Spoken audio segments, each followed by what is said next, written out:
Olá a todos, sejam todos bem-vindos a este nosso espaço de conversa, que tem lugar no estúdio da Universidade de Fernando Pessoa e que se insere no espírito das jornadas chamadas Memória e Esperança, organizadas por um grupo de cidadãos com patrocínio do Presidente da República.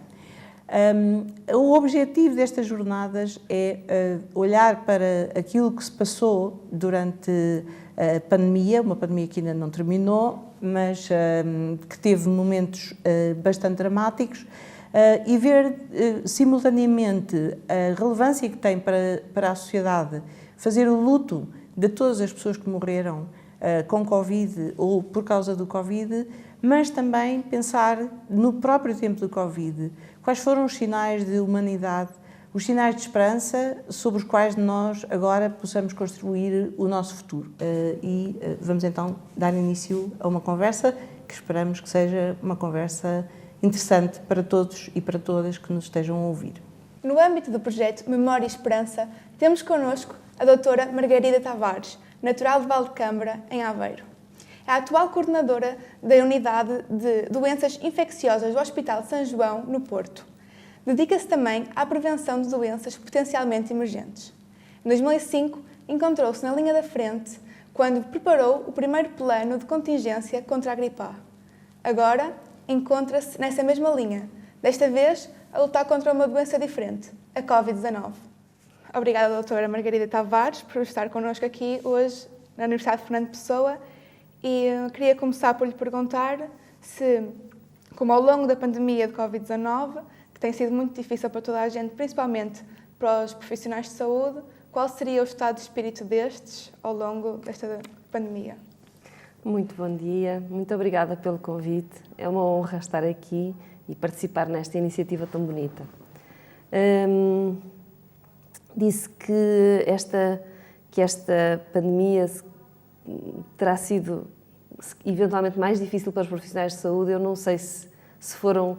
Foi muito difícil, mas não sei se foi para quem foi mais difícil, porque acho que, de facto, o mais difícil foi para todos aqueles que sofreram perdas, sobretudo, perdas várias, perdas de entes queridos, perdas de muitas coisas na sua vida, perda de hábitos, de emprego, de rendimentos, enfim. Houve, de facto, impactos muito, muito, muito grandes desta pandemia. Os profissionais de saúde também são pessoas e também tiveram momentos muito difíceis, quer por impactos idênticos na sua vida e na sua família, mas também, sim, foram sujeitos, de facto, a um risco, a uma responsabilidade, a vivenciar experiências, obviamente, difíceis e marcantes. Quando está a falar com... Eu sempre me dediquei e sempre gostei desta área das doenças emergentes, portanto, era algo que, se me permitem, que eu esperava com gosto. Se me conseguem compreender, não é? Quem trabalha na área das doenças infecciosas emergentes, nunca na minha vida imaginei que fosse viver algo tão grandioso no sentido de dimensão. E, de facto, quando começamos pela primeira vez, eu e no meu serviço, que nos dedicamos a estas questões, e somos o hospital de referência para as doenças emergentes e o nosso serviço tem sido sempre chamado para colaborar desde sempre, desde que surgiu a SARS, a febre de Marburgo em Angola, a possível pandemia de gripe que nós estávamos à espera, a gripe aviária, o ébola. Portanto, nós estávamos habituados a preparar-nos para isto e quando surgiram os relatos dos primeiros casos na China, nós estávamos entusiasmados e cheios de vontade de preparar as coisas, de aprender, de saber o que se passava. Portanto, mesmo depois aquelas pessoas que se vieram juntar a este grupo mais pequenino, porque nós somos um serviço dentro do hospital e da magnitude que isto tomou muito pequenino, mas mesmo essas pessoas que nos vinham ajudar, vinham com manifestações, primeiro, de uma enorme solidariedade, porque nós começamos de facto, a responder éramos poucos. Os primeiros infecciologistas eram quem primeiro viu os casos, e depois o resto do hospital, muita gente se associou a nós, até mesmo, independentemente da sua obrigação enquanto profissionais, queriam mesmo vir ajudar-nos, e algumas pessoas até mais distantes desta área médica vinham dizer-nos: vocês precisam de ajuda, podemos fazer alguma coisa. Portanto, sentimos muito essa solidariedade e essa partilha entre todos dentro do hospital. E depois também houve outra coisa muito bonita e que nos fez ter muito ânimo, que foi a manifestação que nós vimos nas pessoas. Nós recebíamos comida, nós recebíamos bebidas, nós recebíamos ofertas, nós tínhamos os aplausos todos os dias e, portanto, era de facto muito motivador, e estávamos muito motivados, eu posso dizer, todos nós. Mas a doutora Margarida considera que durante este tempo da pandemia tenha havido assim uma atitude de esperança da parte, porque falou do entusiasmo, não é? Inicial. Exato. E a nossa questão aqui era também se para além desse entusiasmo inicial, depois conseguiram continuar, eventualmente, já não digo em termos do entusiasmo, mas sim da esperança de que pudéssemos sair desta situação. Uhum. Sim, claro que houve momentos difíceis, e os momentos difíceis associavam-se ao crescimento rápido do número de casos. Quando eu falo para nós dentro do hospital, e nós, sobretudo na primeira onda, isto foi vivido muito intensamente e de uma forma muito fechada, porque nós sentíamos quase que nós estávamos ali e todo o mundo estava fechado. E, portanto, nós sentíamos às vezes quase sozinhos, não é? As fases de crescimento rápido foram muito difíceis, mas nós quase não tínhamos tempo para pensar em muitas outras coisas, não é? O nosso grande esforço era, sobretudo, volto a dizer, sobretudo na primeira onda, em que tudo era muito desconhecido, havia muito que fazer, muito que planear, muitas coisas que nos surpreenderam no caminho e que nós não sabíamos que iam ser assim. Portanto, nessa fase, a esperança veio, no meu caso, do conhecimento, porque nós sabíamos que isto, tal como outras doenças infecciosas, ocorre em ondas, como nós vemos ali, não é? As tais ondas, e nós sabíamos que íamos ter um período de acalmia. Não sabíamos quanto ia durar, mas sabíamos que ele ia subir e que ia descer. E, portanto, nós todos os dias só esperávamos: será que chegamos ao cume? Será que chegamos ao platô? Será que vamos começar a descer? Porquê isto? Porque o trabalho é trabalho, portanto, nós estamos habituados a trabalhar e a ter doentes e conseguimos, no nosso caso, no meu hospital, conseguimos ter horários aceitáveis, trabalhamos muito, mas conseguimos sempre manter que as pessoas pudessem descansar quando precisavam, algum acompanhamento mais próximo, e, portanto, tentamos manter esse equilíbrio para toda a gente. Nem sempre foi possível, mas, de facto, o que nós tentávamos era como é que nós vamos adaptar o dia da manhã. Portanto, se nós amanhã tivermos mais 20 casos, para onde vamos crescer? Quem é que vem ajudar mais? Ajudar no sentido, quem é que vai juntar-se à equipa? Como é que os vamos integrar? Portanto, todo esse trabalho era inicialmente de muita partilha. Também há conflito. Não deixa de haver conflito numa situação destas, não é? Conflito, opiniões contrárias. É natural. E depois, quando de facto nós víamos que os números começavam a crescer, vinha a esperança e, obviamente, que nós tentávamos o mais depressa possível retornar à normalidade possível. E nós, técnicos, achávamos, obviamente, que isto era uma situação passageira. Já tivemos outras pandemias na história e nós achávamos que, de facto, isto ia resolver-se. O problema era quando e depois de que impacto, não é? E, de facto, no início não previmos que fosse uma dimensão tão marcada em todo o mundo. E desses recuperados, tem alguma história que lhe tocou, que possa partilhar connosco? Tenho muitas histórias e, embora eu estivesse no início e ao longo da pandemia, eu estive muitas vezes numa posição mais de organização e de planeamento e de alguma coordenação, nomeadamente da questão dos doentes internados em enfermaria e também a colaborar com as autoridades nacionais, nomeadamente no desenho de normas, etc, etc. Também tive o privilégio de contactar, obviamente, com muitos doentes. Tenho histórias imensas e aquela que me marcou mais não é sequer uma história triste, é uma história bonita, é uma história alegre, mas que na altura foi dramática e talvez seja difícil perceber agora quão difícil ela foi na altura, porque um dos primeiros casos, portanto, pelos dias... segunda semana de março.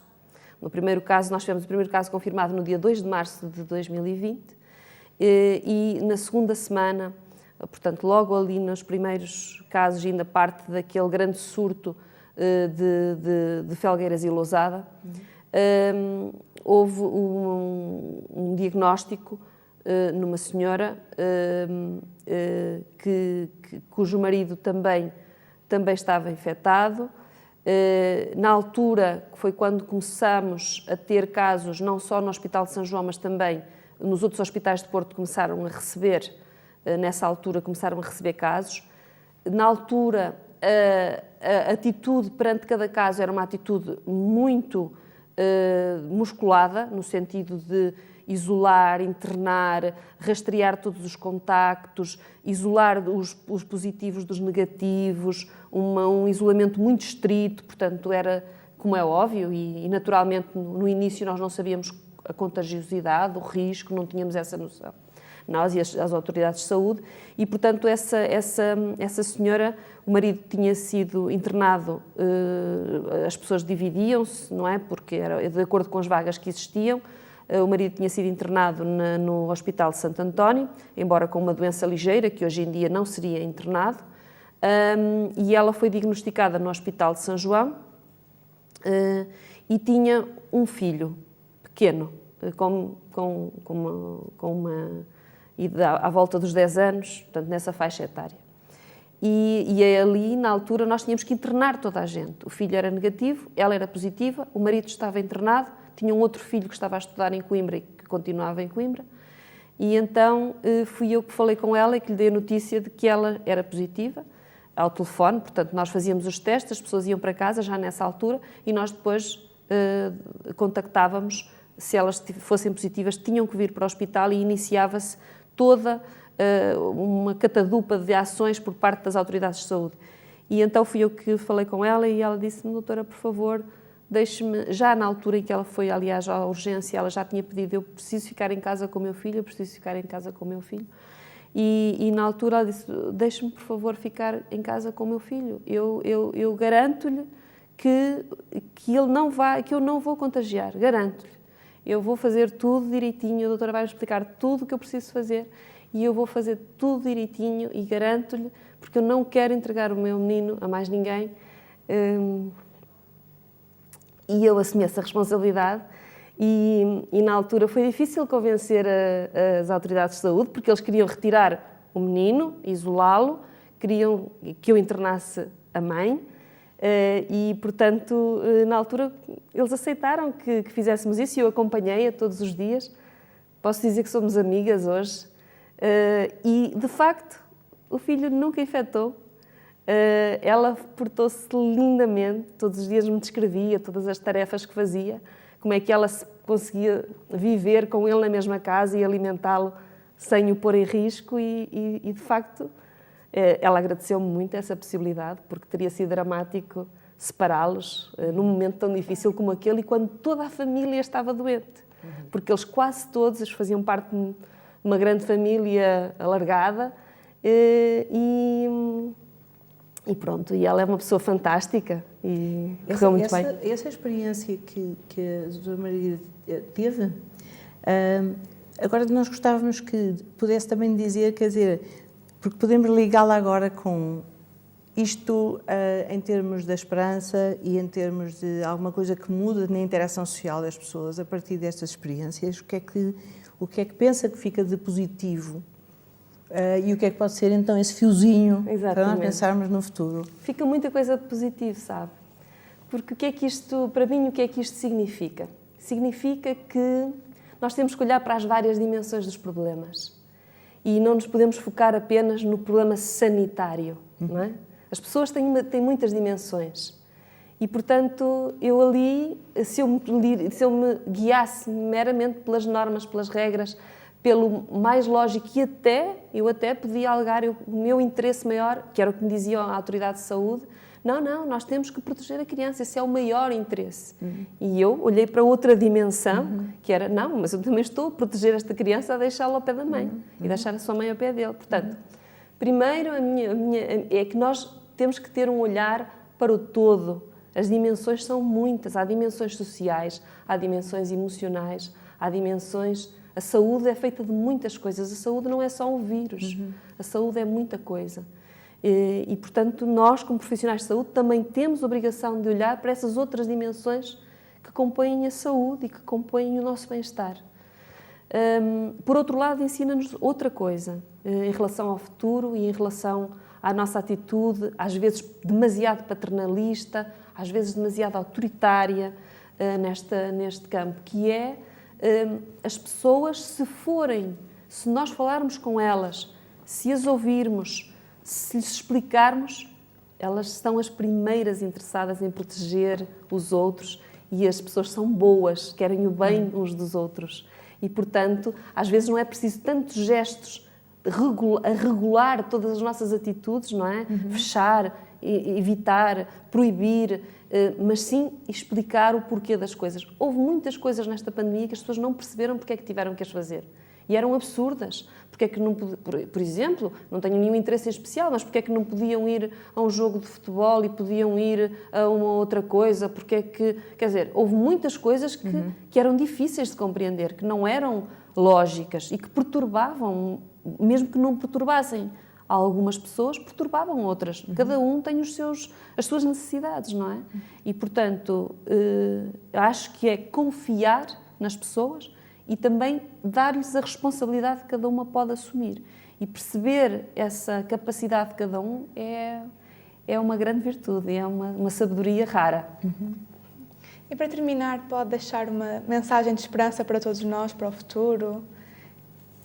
Eu tenho imensa esperança no futuro, portanto é fácil transmitir-vos essa minha esperança. Isto foi um acontecimento, obviamente, eu nem sei muito bem como definir, porque foi um acontecimento muito grande, muito marcante, pela dimensão, mais uma vez, sanitária que teve, sem dúvida, mas pela dimensão social que lhe foi associada. As opções que foram tomadas foram defendidas e foram justificadas, mas podiam ter sido outras. Eventualmente, se nós tivéssemos tomado outras atitudes, se calhar o efeito não teria sido tão dramático. Se nós não tivéssemos fechado tanto, se não tivéssemos evitado tanto da vida normal, e eu acredito que era possível, de facto, poderíamos ter tido resultados melhores em termos de menos perturbação. Se calhar, se nós falássemos, por exemplo, com uma pessoa, se estivéssemos aqui na Suécia, se calhar teríamos uma ideia um bocadinho diferente desta pandemia, porque eles foram um pouco mais permissivos. Portanto, a minha esperança é, primeiro, isto vai resolver-se. Obviamente, do ponto de vista sanitário, vão ficar consequências, não só nas pessoas que perderam familiares, que elas próprias ficaram debilitadas pela doença e que poderão continuar debilitadas durante algum tempo. Há agora aí a questão dos efeitos prolongados da doença. Mas, do ponto de vista de nós voltarmos à nossa vida normal, eu acho que rapidamente o vamos fazer. É a nossa tendência humana. Eu às vezes penso, será que nós não vamos voltar a dar beijinhos uns aos outros? Não vamos voltar a abraçar-nos? Eu acho que nós rapidamente vamos voltar a isso. Houve alturas em que eu duvidei. A minha preocupação, apesar de tudo, deixo aqui uma preocupação, com muita esperança, mas uma preocupação, que são as crianças. As crianças que passaram e que estão ainda a passar por esta experiência, com a ver todos os outros com máscaras, a não terem esses afetos próximos das professoras, dos cuidadores, dos seus familiares próximos, dos amigos, em que presenciaram tantas vezes o não podes tocar, não podes abraçar, não podes beijar, não podes aproximar. Espero que as crianças são fabulosas e elas aprendem muito rapidamente e, portanto, eu espero que elas esqueçam rapidamente isto, mas receio por elas e por todas as pessoas que mentalmente foram afetadas, porque também há patologia mental associada a tudo isto, mas acho que rapidamente vamos voltar à nossa vida normal, tenho certeza. Chegamos ao fim desta entrevista. Doutora Margarida Tavares, a coordenadora do internamento e da Unidade de Doenças Infecciosas do Hospital de São João, muito obrigada pelo seu tempo. Foi um prazer tê-la connosco e a continuação de um bom trabalho. Obrigadíssima. Gostei muito de estar aqui convosco. Obrigada.